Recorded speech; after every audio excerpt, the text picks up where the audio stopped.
Hello everyone, in this video I will show you how you can remove unwanted text from your images in just one click.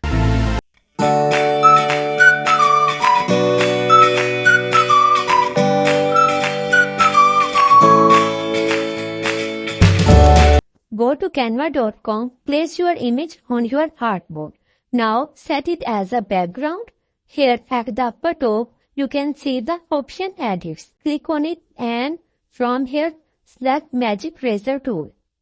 Adjust the brush size according to your text.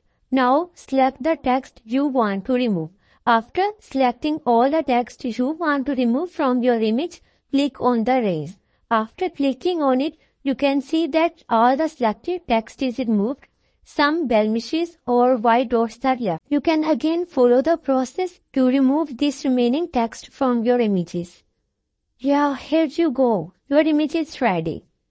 If you like this video, don't forget to like, share and subscribe to my YouTube channel.